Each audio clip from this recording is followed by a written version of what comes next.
पंतप्रधान मधल्या काळात त्यांचा एक इंटरव्ह्यू आला होता एका वाहिनीला, तेव्हा ते म्हणाले की माझे खूप चांगले संबंध आहेत ठाकरे परिवाराशी. पण हां, त्यांनी असं एक म्हटलं की जेव्हा उद्धव साहेबांचं ऑपरेशन झालं त्या काळात परिवाराने त्यांना संपर्क करून कन्सल्ट केलं की ऑपरेशन करायचं की बघा काय ना, काही काही विषयांवर आम्ही जास्ती बोलत नाही. त्या काळावर तर आम्ही बोलतच नाही, कारण आम्हाला त्याच्यावर त्यावेळीपासून म्हणजे कधी बाहेर सांगता नाही आलं, कारण तेव्हा मुख्यमंत्र्याचाच परिवार अशा काळातून चाललं, तर महाराष्ट्र कोविड काळातून चाललं, तेव्हा आम्ही सगळं सांभाळायचा प्रयत्न करत होतो.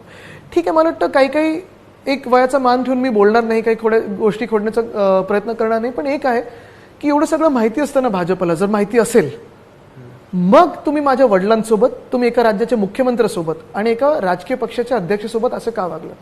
ते म्हणतात की उद्या जर काही अडचण आहे तर सगळ्यात पहिले मी उभा राहीन त्यांच्यासोबत.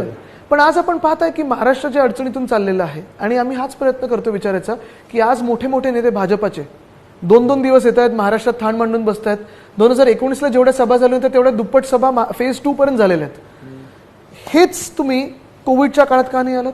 हेच तुम्ही तौक्तेच्या वेळी का नाही आलात? तेव्हा तुम्ही गुजरातला गेला होता, 1,500 कोटी तिथे दिले होते. मग आम्हाला महाराष्ट्राला का नाही दिली मदत? नुकसान इथे पण झालं. पण हे ते इंग्रजीत म्हणतात काय, ते एक्सटेंडिंग अन ऑलिव्ह ब्रांच, हे काय ते टाळीसाठी हात पुढे करतात असं वाटतं. तुम्हाला सांगतो, जोपर्यंत भाजप संविधान बदलू इच्छितो, लोकशाही संपवू इच्छितो, तोपर्यंत आम्ही जाणार नाही सोबत. संविधान हे सर्वात मोठं धर्मग्रंथ आहे आपल्या देशाचं, आणि ते आपण मानलंच पाहिजे. ते तुम्ही बदलू शकत नाही, ते तुम्ही रद्द करू शकत नाही.